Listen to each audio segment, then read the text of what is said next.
गर्मी का प्रकोप बढ़ता जा रहा था और धरती फटने वाली थी। इसी बीच हमने फैसला किया कि क्यों ना कोई ठंडी जगह जाया जाए। ठंडी जगह पे नाम पे हमारे दिमाग में बहुत सी जगह आई, पर हमने सोचा कि क्यों ना धर्मशाला जाया जाए।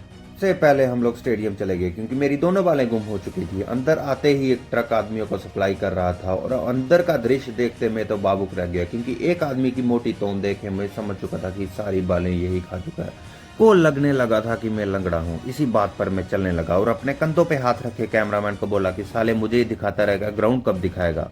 मेल के पिछवाड़े की तरफ एरो किया हुआ था और मैं समझ चुका था कि यहाँ पे कुछ गड़बड़ है। इसी बात पे हिम्मत दिखाते हुए मैंने वॉशरूम न जाकर झाड़ के नीचे बैठ के ही शुशु करने का फैसला लिया।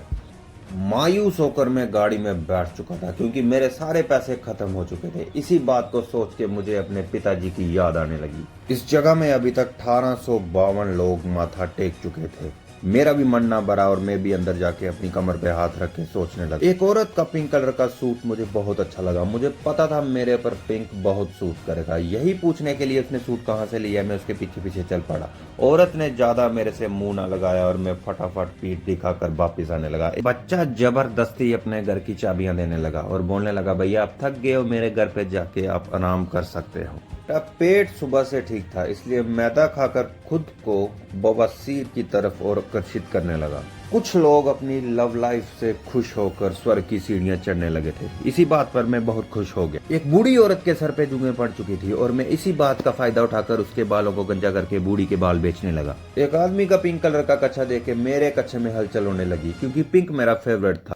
बड़ा ही अजीब शहर था। यहाँ पे औरतों के गले काट के उनको लव बाइट दी जा रही थी। ये सोच के मेरे से रहा ना गया और मैं वहां से फटाफट भाग के एक दुकान के अंदर एंटर कर चुका था। दुकान में एंटर करते ही मैं अपने फ्यूचर जनरेशन के लिए कुछ ना कुछ पसंद करने लगा। ये सब कुछ मुझे ही पसंद ना आया तो मैंने सोचा उन सालों को क्या ही पसंद आएगा। यहाँ से फिर मैं आगे चल पड़ा और मैं सोचने लगा कि क्यों ना कुछ बिजनेस शुरू किया है। सांपों का बिजनेस मेरे दिमाग में आया और मैं फटाफट पिटारी को हाथ में उठाने लगा। ठंड से बचने के लिए एक आदमी अंबुजा सीमेंट नामक चादर ओढ़ चुका था। एक बड़ा ही अजीब आदमी दिखा। उसकी 2 टांगे छोटी थी और 2 टांगे लंबी थी। कुछ आदमियों को गर्म तेल में तला देख हमसे रहा ना गया और हम भी पानी में कूद गए। कुछ देर बाद हम दोनों की हटने लगी और हम वहां से भागने की